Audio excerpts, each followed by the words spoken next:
మీ ఎలాంటి వ్యాపార ప్రకటనలకైనా వెంటనే మా ఛానల్ సంప్రదించండి. అందరికీ నమస్కారం, నేను శిరీష. ముందుగా అందరికీ శ్రీ పరాభవ నామ సంవత్సర ఉగాది శుభాకాంక్షలు. ప్రస్తుతం మనతో పాటు ఉన్నారు ప్రముఖ జ్యోతిష వాచస్పతి బ్రహ్మశ్రీ పోతుకూచి చంద్రమౌళి శాస్త్రి గారు. గురుగారితో మాట్లాడదాం. నమస్కారం గురుగారు.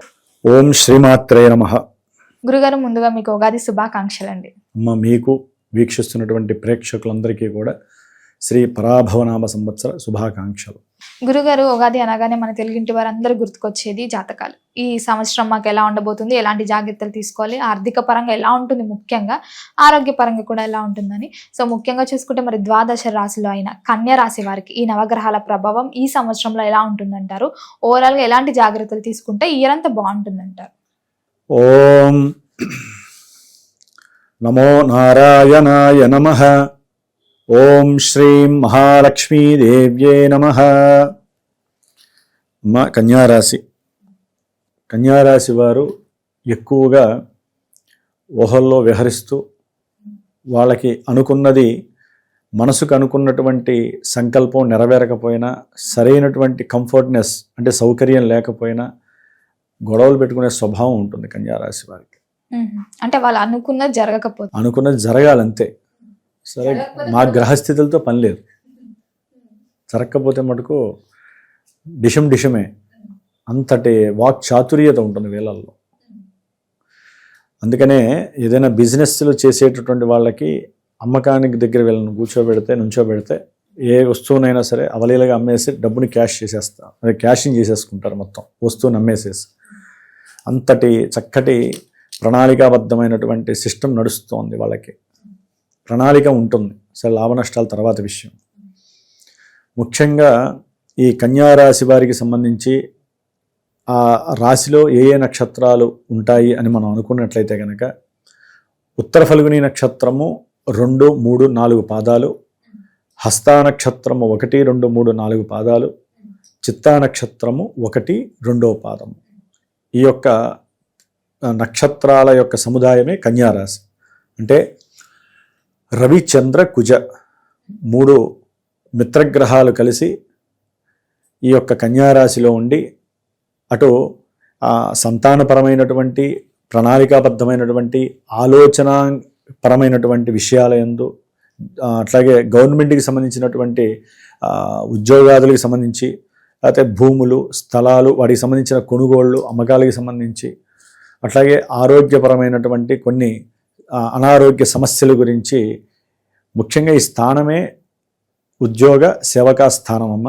ప్లస్ నెగిటివ్గా తీసుకుంటే ఈ కన్యారాశి అనేటటువంటిది కొంచెం అనారోగ్యాన్ని కలుగజేసేటటువంటి, శత్రు రోగ రుణాలని వృద్ధి చేసేటటువంటి రాశి కన్యారాశి. మరి ఈ కన్యారాశి వారికి నక్షత్రాలు తెలుసు, నక్షత్రాలు రాశి తెలిసిన వాళ్ళకి కొంతమందికి ఏంటంటే అసలు ఇవేమీ తెలియవు, నా పేరు మాత్రమే తెలుసండి అంటారు. ఆ పేరుకి సంబంధించిన అక్షరాల వారు ముఖ్యంగా టో, పా, పి, పు, షం, నా, ఠ, పే, పో ఈ అక్షర సముదాయం కనుక మొదటి పేరులో, అంటే వారి పేరులో మొదటి అక్షరంగా ఉంటే కనుక ఈ యొక్క కన్యారాశిని వారు ఫాలో అవ్వచ్చు. మరి ఈ కన్యారాశి వారికి ఈ పరాభవనామ సంవత్సరంలో మనసు మీద వాళ్ళు ఎక్కువగా తీసుకునేది ఏంటయ్యా అంటే, నా ఆదాయం ఎంత, నా ఆరోగ్యం ఎంత అని. ఎక్కడ దీంట్లో కూడా ఎవడు పంచాంగంలో కూడా వీళ్ళు అనుకోరు. ముందు ఏ రాశి వాళ్ళు అనుకోరు. ఏ రాశి వారు కూడా నా ఆదాయం ఎంత అంటే 8, నా వ్యయం ఎంత 11. అయిపోయింది. నేను మీతో మాట్లాడిన గురువు గారు, నేనేం చేయంటా బాబు, దాంట్లో ఉన్నది నేను చెప్పతా. ఆదాయం 8, వ్యయం 11. కొంచెం వ్యయం తగ్గించుకొని ఆదాయం పెంచుకోకపోయినా పర్వాలేదు, వ్యయం తగ్గించుకోరా నాయన అని చెప్తాం. అలా కోపం వస్తుంది మా మీద. మరి రాజపూజ్యత అంటే గౌరవించేవాళ్ళు 3, అవమానించేవాళ్ళు 3. సర్లేండి, ఇప్పుడు మాకు ఆ రెండితో పని లేదు, మాకు ఆదాయంతో పని. డబ్బు ఉంటే అన్నీ కొనేయచ్చు సార్, డబ్బు ఉంటే అవతల వాళ్ళు కూడా మనల్ని పొగుడుతారు సార్ అనుకుంటారు. అరే నాయన, తిడుతూ పొగిడేది వేరుంటుంది. నిజంగా మనసులో మీ గురించి అన్వేషించి అభిమానించి పొగడత వేరుంటుంది. అంటే ఒక దేవతని, దేవుళ్ళని మనం ఏ విధంగా అయితే మనస్ఫూర్తిగా పొగుడుతూ ఉంటాం. మంత్రాలు, శ్లోకాలు ఏంటమ్మా అర్థం? నువ్వు ఇట్లా అని మనం హనుమంతుడి మంత్రాలు అయితే హనుమంతుడిని, మా మంత్రాలతో అయితే మేము, మీరైతే శ్లోకాలతో స్తోత్రాలు చేస్తూ ఉంటారు. అంతేగాని ఎక్కడా కూడా మనసుతో చేయం కదా, అంటే మనసుని విరోధంగా చేయంగా వాళ్ళతో. అట్లాగే ఇక్కడ ఆ అవమానము రాజపూజిత అనేది కూడా అంతే. కాబట్టి ఈ రెండు సమానంగా ఉన్నాయి కన్యా రాశి వారికి. అటు మంచి జరిగినా చెడు జరిగినా కూడా రెండు టాలీ అవుతున్నాయి. ఒక ఆదాయం దగ్గరే 3% తగ్గింది, ఖర్చు తగ్గించుకోండి, ఇది కరెక్ట్గా ఉంటుంది. గురుగారు ముఖ్యంగా మరి ఈ సంవత్సరంలో విద్యార్థులకు ఎలా ఉంటుందంటారు? కన్యారాశి వారికి ఆరోగ్యరీత్యా కొంత చదువులో వెనకపాటుతనం అనేటటువంటిది కనిపిస్తోంది. అంటే ఆరోగ్యం బాగోకుండా శని యొక్క దృష్టి కన్యారాశి వారికి సప్తమంలో ఉండి పడుతోంది. సప్తమంలో ఉన్నటువంటి శని యొక్క దృష్టి కన్యారాశి మీద పడుతోంది. అంటే 7వ ఇంట్లో ఉన్న శని, అంటే శని దృష్టి పడితే ఏమవుతుంది, వ్యవహారం లోపిస్తుంది. వీరికి జన్మరాశి ఏంటి, కన్యారాశి కదా, ఆరోగ్యం చెడుతుంది. అట్లాగే ఈయన యొక్క ఇంకో దృష్టిలు ఉంటాయి ఆయనకి. ఆయన యొక్క 10వ దృష్టి చతుర్థ స్థానం, మీరు అడిగిన స్థానం మీద పడుతుంది. ఏమవుతుంది, చదువులో సరైనటువంటి గుర్తింపు దొరకదు. రాసిన ఎగ్జామ్స్కి సంబంధించి వీరికి సరైనటువంటి పట్టు దొరకదు. అట్లాగే చదువుకోవాలన్నా లేజినెస్ ఎక్కువ అవుతుంది, బద్ధకం పెరిగిపోతుంది, నిద్ర మీద సౌఖ్యం పెరుగుతుంది, నిద్ర మీద వ్యామోహం ఎక్కువ పెరుగుతుంది. అట్లాగే అవసరం లేనటువంటి వ్యవహారాల యందు, అంటే సంఘంలో జరిగే ప్రతి విషయంలో నేనున్నాను అనుకుంటూ ముందుకు వెళ్ళిపోతూ ఉంటారు చదువుని వదిలేసి. అంటే కొట్లాటలు, గొడవలు, ప్రేమలు, ప్రేమకి సంబంధించి పెళ్ళిళ్ళు, అవి జరుగుతాయో లేదో వీళ్ళకి తెలియదు, కానీ ఏదో ఆత్మవిశ్వాసం నాకు జరుగుతుంది అని, అంటే నేనే గొప్ప అనే ఫీలింగ్, ఏదో కోరికలు ఉంటాయి, నేను సంఘంలో గొప్పవాడిని కావాలి అని. అవన్నీ శని ఇవ్వడు. చదువుని నిర్లిప్తం చేస్తాడు, ఆరోగ్యాన్ని ఇబ్బంది పెడతాడు. ముఖ్యంగా గ్యాస్ ట్రబుల్స్ కావచ్చు, లేకపోతే మూత్రపిండాలకు సంబంధించిన కొన్ని సమస్యలు కావచ్చు, పాదాలకి సంబంధించినటువంటి సమస్యలు కావచ్చు, ఇట్లా ఏదో ఒక అనారోగ్యపరమైనటువంటి నేత్ర సంబంధిత ఇష్యూస్ కావచ్చు, సమస్యలు పెట్టి చదువులో ఉన్నతమైనటువంటి చదువులు చదవటానికి కూడా ధనాన్ని కోల్పోయేటట్టు చేస్తారు. కానీ విద్యను ఇవ్వటానికి, అంటే విదేశాలకు వెళ్ళి కొంతమంది చదువుకోవాలనే ఆరాటంతో ఉంటారు. ఆ విషయంలో కూడా జూన్ వరకు కొంత వాళ్ళు అప్రమత్తంగా ఉండాలి. ఆ చదువులకి సంబంధించి డబ్బుని పెట్టుబడిగా పెట్టడం అనేది కొంత అంటే నిగ్రహించుకోవాలి అని నేను సూచిస్తున్నాను. విదేశాలకు వెళ్ళి ఉన్నతమైనటువంటి చదువును చదువుకోవడానికి బ్యాంకులకు వెళ్ళి సంప్రదిస్తూ ఉంటారు. అక్కడ తండ్రి యొక్క ఐటీ రిటర్న్స్ సరిపోవు కొంతమందికి, లేకపోతే వీళ్ళకి ఆస్తులు ఉంటాయి, ఆస్తులు బ్యాంకులో పెట్టుకోవడానికి అర్హత లేనివిగా ఉంటాయి, లేకపోతే వీళ్ళకు ఉన్నటువంటి సిబిల్ స్కోర్ తక్కువగా ఉంటుంది లోన్ రావడానికి. అంటే ఇక్కడ చూడండి, ఆటంకాలు అంటాం కదా మనం. శని ఆటంకాలు ఏ విధంగా ఇస్తాడంటే, ఇగో ఇన్ని రింగ తిప్పుతూ ఉంటాడు వ్యవహారాన్ని. అంటే ఓ పట్టాన వీళ్ళకి కావాల్సిన మంచి చదువుని కానీ ఉన్నతమైన చదువుకి కానీ బ్రేక్లు వేస్తూ ఉంటాడు. ముఖ్యంగా వీరి యొక్క ఆరోగ్యం కొంచెం సడలటం వలన, ఇబ్బందులు పడడం ద్వారా, అనారోగ్య సూచనల వల్ల కూడా వెళ్ళటానికి భయపడుతూ ఉంటారు. భయపడే తత్వం ఎక్కువగా ఉంటుంది. అట్లాగే పోటీ పరీక్షలు, చదువు ద్వారా మరి నెక్స్ట్ ఏంటి, పోటీ పరీక్షలేక. పోటీ పరీక్షలు రాయడానికి వీళ్ళు చాలా మేధస్సును ఉపయోగించాలి. వీళ్ళ యొక్క మామూలుగా ఉండేటటువంటి జీబీ వేరుంటుంది, నార్మల్గా ఉండదు. శనిగ్రహ అనుగ్రహాన్ని పొందడానికి వీళ్ళ జీబీ ఇంకా ఎక్కువగా పనిచేయాలి. అది ఎప్పటికప్పుడు క్షీణిస్తూ ఉంటుంది. వీళ్ళు దాన్ని పెంచే ప్రయత్నం చేస్తూ ఉండాలి. లేకపోతే సంఘంలో గుర్తింపు రాకపోగా వీరు ఏదైతే పోటీ పరీక్షల నిమిత్తం, అది ఏదైనా కానివ్వండి, అది ఒక ఉద్యోగానికి సంబంధించిన పోటీ పరీక్ష కావచ్చు, లేకపోతే వీరి యొక్క చదువుకి సంబంధించి ఏదైనా ఉద్యోగం చేయాలి, వీరు ఆల్రెడీ తెలివిగల వాళ్ళని వీళ్ళకి ఒక గుడ్ విల్ ఉంటుంది అని, ఈ సందర్భంలో వాళ్ళకి సరిపోదు. సప్తమ శని వేధాకారకుడు అవుతాడు. ఆ వేధాస్థానంలో ఉన్నటువంటి శని అనారోగ్యపరంగా లేకపోతే రాసేంత సపోర్టివ్నెస్ ఇవ్వడు. బద్ధకంతో పాటుగా బుద్ధి మాంద్యాన్ని కూడా కలుగజేసేటటువంటి పరిస్థితి ఉంటుంది వీళ్ళకి, ఈ కన్యారాశి వారికి. అందుకని కొంచెం ఆటంకాలు ఉంటాయి కాబట్టి అప్రమత్తంగా ఉండాలి. సరైనటువంటి ప్రణాళిక ధోరణితో వీరు చదివిన చదువుకి, వారు పెట్టుకునేటటువంటి అప్లికేషన్స్, ఉద్యోగాలకు సంబంధించినటువంటి అప్లికేషన్స్కి కొంచెం వాళ్ళని వీళ్ళని అయిన వాళ్ళని కూడా సంప్రదించి ఉంటారు కదా, కొంచెం తెలివిగల వాళ్ళు, మేనమామలో లేకపోతే మేనత్తలో లేకపోతే చదువుకున్న బంధువులు లేకపోతే స్నేహితులు వర్గానికి సంబంధించిన వాళ్ళు, ఆల్రెడీ ఆ ఉద్యోగంలో ఉన్నవాళ్ళు ఉంటారు. వారితో కొంచెం సంప్రదింపులు చేసి ఎంత వస్తుంది ఈ ఉద్యోగానికి పెడితే, నా చదువుకి ఇది కరెక్టా కాదా అనేది ఇట్లా ప్లాన్ చేసుకొని ఓపిక్గా చేసుకుంటే మటుకు ఎక్కడన్నా ఒక టచ్ అయ్యే అవకాశం ఉంటుందమ్మా. ఏది విద్యార్థులకి విద్య ఎందు మాత్రము కొంచెం ఆటంకాలు, అశ్రద్ధ పెరుగుతాయి. కఠినమైనటువంటి మనసు చేసుకొని కఠినమైనటువంటి ఏకాగ్రత ఉపయోగిస్తే తప్ప చదువులో అనుకున్నంత రాణింపు వీరికి కలగదు శని యొక్క ప్రాబల్యం వలన. ఉద్యోగ వ్యవస్థలో ఉన్న వారికి ఎలా ఉంటుందంటారు? ఈ సంవత్సరంలో ఈ రాశి వారు ఉద్యోగం మారాలి అని ఆలోచన ఉంటే మారొచ్చు అంటారా, బాగుంటుందంటారా? ఉద్యోగంలో మార్పు ఆల్రెడీ వాళ్ళకి జరుగుతున్నట్టుగా సూచిస్తోందమ్మా. కన్యారాశి వారికి ఆల్రెడీ కొన్ని రోజులు బట్టి ఆ మంతనాలు జరుగుతున్నాయి. ఈ ప్రదేశంలో దూరం వెళ్ళాలా అంటే వాళ్ళకి ఏంటంటే ఫ్యామిలీని విడిచి దూరం వెళ్ళాలనే భావన ఉండదు. ఇక్కడే ఉంటూ ఫ్యామిలీతో ఆనందంగా ఉండాలని వారు దానికోసం ప్రయత్నం చేస్తున్నట్టుగా కన్యారాశి వారిలో కొంతమంది జరుగుతోంది.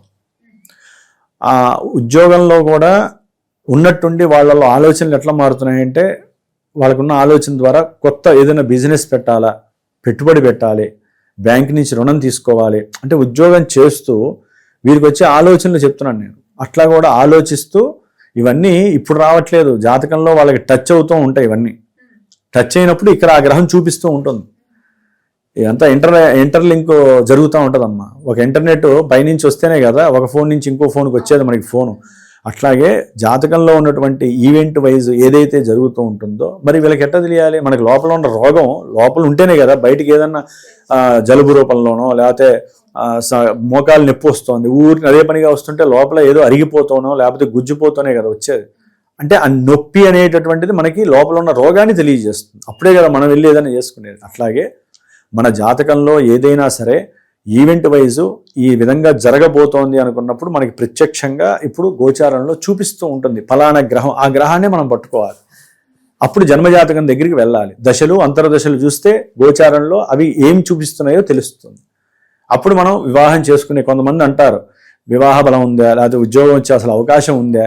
మీరు చూస్తేనేమో కన్యారాశికి 6వ స్థానంలో రాహు ఉన్నాడు, సూపర్గా ఉద్యోగం వచ్చేస్తుంది కదండి అని అంటారంటే వీళ్ళ ఆలోచనలు ఏమో వ్యాపారం మీద ఉంటూ ఉంటాయి కొంతమందికి, అందరికీ కాదండి. కాబట్టి ఉద్యోగ వ్యవస్థలో అయితే కనుక చాలా స్థిరమైనటువంటి అభిప్రాయంతో పనిచేస్తున్నారు. వాళ్ళకి వీళ్ళకి అవసరమైతే సహాయ సహకారాలు వీళ్ళకున్న ఆలోచనలు షేర్ చేస్తూ సంఘంలో కూడా కొంచెం కష్టపడి ఒక పేరు ప్రతిష్టలు తెచ్చుకునే ప్రయత్నం అయితే ఉద్యోగపరంగా వీళ్ళు చేస్తూనే ఉన్నారమ్మా. అట్లాగే ఉద్యోగంలో మార్పుల గురించి కూడా ప్రయత్నం చేస్తున్నారు. ఉన్న ఊర్లోనే చేసే అవకాశం కూడా ఎక్కువగా ప్రయత్నం చేస్తున్నారు. కాస్త డబ్బు వస్తుంది, ప్రమోషన్ వస్తే మార్పులు జరుగుతాయని. కానీ ఎక్కడో ఆలోచిస్తున్నారు. అది బంధువుల యొక్క బంధువులు చెప్పేటటువంటి మాట సరిగ్గా లేకో వాళ్ళ యొక్క ఫోర్స్ వలన అవుతున్నారు. రేపు జూన్ నుంచి అక్టోబర్ మధ్యలో ఎట్టి పరిస్థితుల్లో వీరికి చదువుకునేటటువంటి విద్యార్థులకు కానీ వ్యాపారపరమైనటువంటి ఇష్యూస్లో కానీ విశేషమైనటువంటి గుర్తింపు, లాభము, ఉన్నతమైనటువంటి చదువు యందు ఆసక్తి, వీళ్ళు చదివి రాసినటువంటి వాటిల్లో ఉన్నతమైనటువంటి గవర్నమెంట్ జాబ్స్కి సంబంధించిన పరిస్థితులు వీరికి పుష్కలంగా కనిపిస్తున్నాయి. అక్టోబర్ 31 లోపల గవర్నమెంట్ జాబ్స్ తలిగే ఛాన్సెస్ ఉన్నాయంటారు. కంపల్సరీ అవకాశాలు కనిపిస్తున్నాయి. కన్యారాశి వారికి లాభంలో గురుడు రావడం అంటే చాలా విశేషం అమ్మ.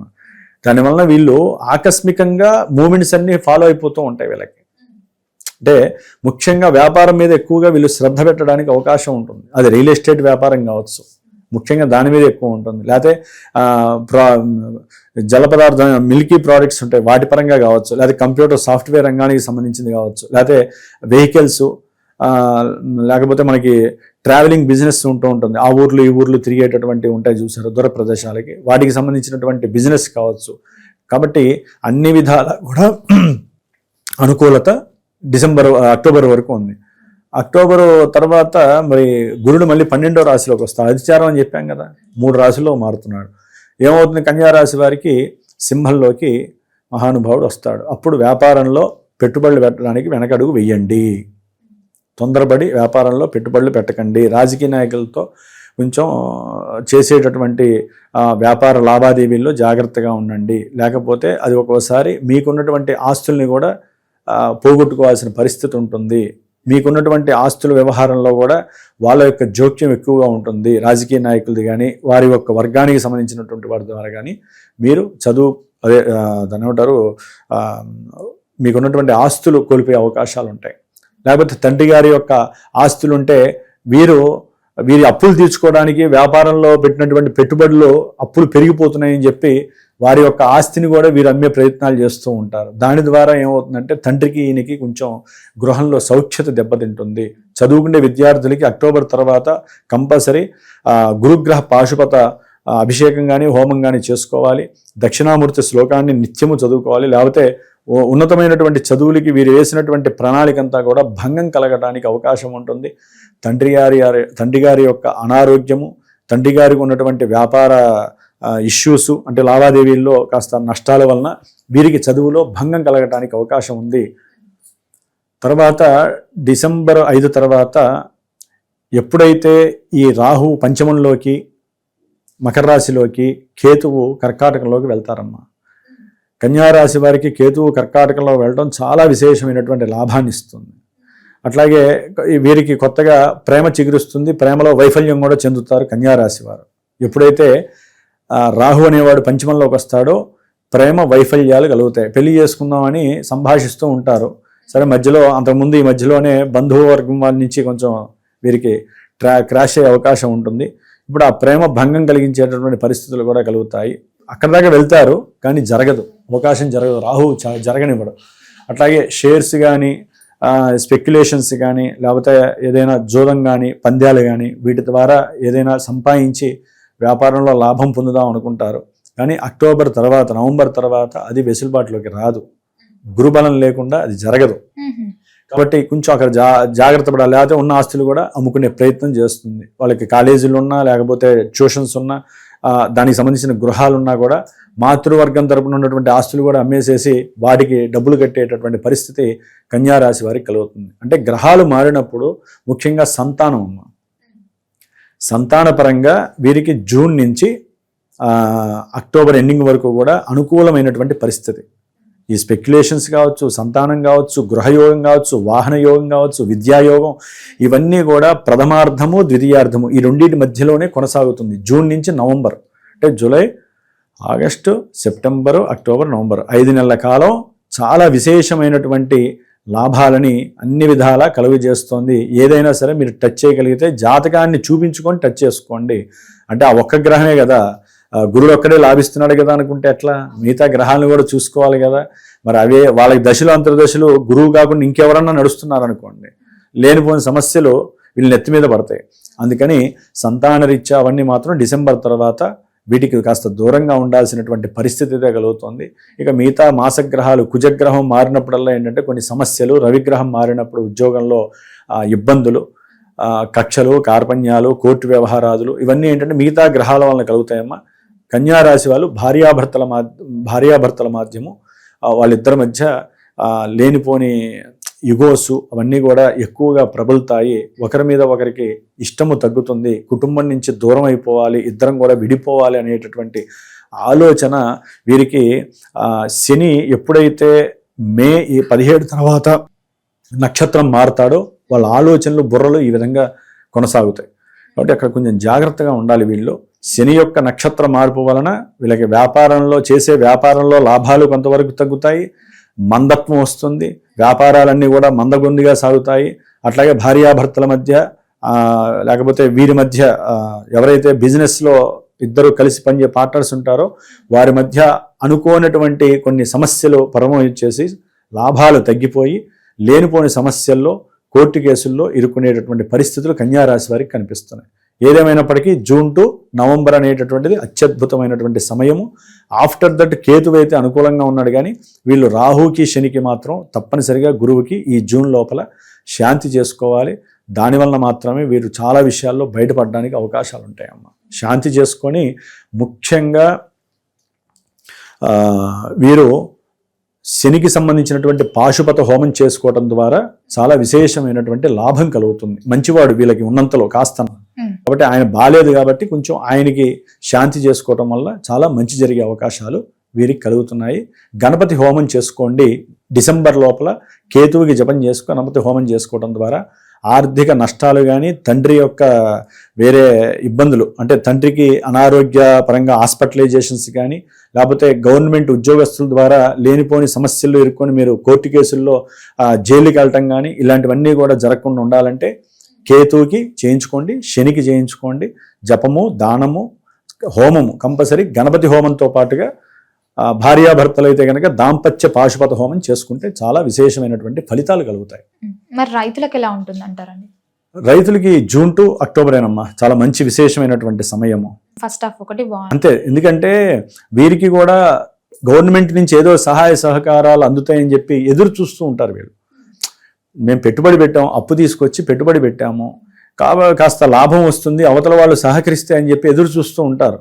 చూస్తారు కానీ వీళ్ళ సొంత ప్రయత్నము, వీళ్ళకు ఉన్నటువంటి ఆస్తిపాస్తులు, లేకపోతే వీళ్ళకు ఉన్నటువంటి ఎక్కడో అక్కడ అప్పు తీసుకొచ్చి సంతానం ఏదైనా సహకారం చేయటమో అట్లా వీళ్ళు ఏదన్నా బయటపడతారేమో. కానీ గవర్నమెంట్ పరంగా అయితే కనుక ఈ సిస్టంలోనే బాగుంటుందమ్మా. ఇది జూన్ నుంచి నవంబర్ మధ్యలోనే వీరికి ఏదైనా వ్యవసాయ కూలీలకు కానీ వ్యవసాయ రైతులకు కానీ కాస్త లాభపడి వాళ్ళ యొక్క భూమి రేట్లు కూడా పెరగడానికి అవకాశాలు ఉన్నాయి. అప్పుడే రియల్ ఎస్టేట్ కూడా చాలా వృద్ధిలోకి వస్తుంది. వెండి రేటు, బంగారం రేటు కూడా కొంచెం మళ్ళీ ఫ్లక్చువేషన్స్ కాదు, వెండి బాగా పెరిగేయడానికి అవకాశాలు ఉన్నాయి. గురుగారు, ముఖ్యంగా మరి కన్యా రాశి వారికి ఈ సంవత్సరంలో హెచ్చరిక అని చెప్తే మీరు ఏం చెప్తారండి? హెచ్చరిక అంటే పెట్టుబడులు యందు పెట్టేటప్పుడు 1కి 10 సార్లు కాదు 100 సార్లు ఆలోచించుకోండి. 10 రోజులు కాదు, అవసరమైతే 2 నెలలు ఆలోచించండి. గ్రౌండ్ వర్క్ చేయండి. పెట్టుబడులు పెట్టేటప్పుడు, అప్పు తీసుకునేటప్పుడు కూడా అవతల వ్యక్తి గురించి ఆలోచించండి. అవతల వ్యక్తి డబ్బులు ఇవ్వకపోతే మన మీద ప్రెస్ చేస్తాడా, అవసరమైతే కాస్త వదిలేస్తాడా అని చెప్పి కాస్త ఆలోచించి పెట్టుబడుల యందు మాత్రము, వ్యాపార పరంగా భాగస్వాములు మాత్రము, భార్యాభర్తల మధ్య మాత్రము విభేదాలు అధికంగా ఉండటానికి ఎక్కువ అవకాశాలు ఉన్నాయి. కాబట్టి ఇక్కడ జాగ్రత్తగా ఆచితూచి అడుగులు వేస్తూ గవర్నమెంట్కి ఎదురుకెళ్లకుండా, అంటే గవర్నమెంట్ పరంగా ఏ సిస్టమ్ ఆపరేటర్ అయినా ఎదురెళ్లకుండా తండ్రిని గౌరవిస్తూ తండ్రి ఆరోగ్యం పట్ల శ్రద్ధ వహిస్తూ ఉంటే ఉన్నంతలో కన్యారాశి వారికి ఆదాయం అనేటటువంటిది కొంచెం ఉన్నప్పటికీ కూడా వ్యయం అనేటటువంటిది లెవెల్ చేసుకునే పరిస్థితి కలుగుతుంది. గురుగారు, మనం ఈ సంవత్సరం అంతా అందరికీ బాగుండాలంటే ఏ దైవాన్ని పూజించమంటారు? ఎలాంటి పరిహారాలు చేసుకోవచ్చు? కన్యారాశికి విష్ణు సహస్రనామ స్తోత్ర పారాయణ చేస్తే అది ప్రథమార్థము ద్వితీయార్థంలో చాలా విశేషంగా కలిసి వచ్చేటటువంటి పరిస్థితి. ఇంకా బర్డెన్స్ ఎక్కువ ఉన్నాయి, విదేశాల్లో ఉన్న వాళ్ళు బాగా ఇబ్బందులు పడుతున్నారు, వ్యాపారాల్లో నష్టం వస్తున్నారు అనుకుంటే మటుకు హనుమాన్ చాలీసా ఇంట్లో ఒక 14 మంది బ్రాహ్మణుల్ని కూర్చోబెట్టి ఒక 108 సార్లు చేయించగలిగితే కనుక, హోమం కూడా చేయిస్తే హనుమంతుడి హోమం ఉంటుందమ్మా, అది చేయించుకుంటే శని వలన కలిగేటటువంటి మనకి ఏలినాడి శని, అష్టమ అర్ధాష్టమ శని ఎలా ఉంటాయో ఈ కంటక వేధాశని అంటారు. ఈ శని దృష్టి పడితే వీరికి కొన్ని విషయాలలో ఇబ్బందులు పెరుగుతాయి. కాబట్టి ఆ తగ్గించుకోవడానికి ఆయనకి విష్ణుమూర్తికి సంబంధించిన విష్ణు సహస్రనామము, హనుమాన్ చాలీసా చదవటం, లేకపోతే బ్రాహ్మణుల ద్వారా ఏదైనా హోమాలు అవి చేయించుకోవటం, లేకపోతే అఘోర పాశుపత హోమం చేయించుకోవటం, ఇలాంటివి ఒకటమ్మ. వాళ్ళ యొక్క జన్మజాతకం ఉంటే దాంట్లో తెలిసి చేసుకోవటం, 10 రూపాయలు ఖర్చు పెట్టినా అది విశేషమైన ఫలితం. ఇవేంటంటే ఎక్కువగా ఈ రాశి ఫలితాల్లో వీళ్ళు ఎక్కువగా చేసుకోవాలి. ఇంకొంతమంది ఇలా కంటకశనిలో ఉంటే గబాల శనికి జపం చేసుకోవటం, దానం ఇచ్చుకోవటం, ఉన్నంతలో సింపుల్గా చేసుకోవడం. జాతకరీత్యా మాత్రమే ఏదైనా ఖర్చు అనేటటువంటిది హెవీగా ఉంటుందా, నార్మల్గా ఉంటుందా అనేది మాత్రమే బ్రాహ్మణుడితో పని అక్కడ ఉంటుంది. ఇవి మాత్రము ఈ గోచార ఫలితాలు ఎక్కువగా, ఎందుకంటే మారుతూనే ఉంటాయి. ఇక ప్రతి నెల ప్రతి వారానికి ఒకసారి బ్రాహ్మణి దగ్గరికి వెళ్ళి డబ్బులు ఖర్చు పెట్టుకుంటే కష్టం. కాబట్టి వారి యొక్క సలహా తీసుకొని ముందుకు వెళ్ళి అవసరమైతే పెట్టాల్సిన చోట 10 రూపాయలు పెట్టండి. నిత్యము అయితే కనుక మానసికంగా మీరు పూజలు చేసుకుంటూ గణపతిని ఎక్కువ స్మరించండి. మీకున్నటువంటి ఆత్మన్యూనతా భావము, ఇగో ఫీలింగ్స్ కాస్త పోయి గవర్నమెంట్ ద్వారా ఉన్నటువంటి కొన్ని ఇబ్బందులు, రుణబాధలు, సంతానపరమైనటువంటి లేమి తొలగిపోతాయి. గురుగారు, మొత్తం మీద ఈ ఏడాదిలో కన్యా రాశి వారికి ఎలా ఉండబోతుంది, ఎలాంటి జాగ్రత్తలు తీసుకోవాలి, ఏ దైవాన్ని పూజించాలో తెలియజేసినందుకు ధన్యవాదాలు. శుభమస్తు.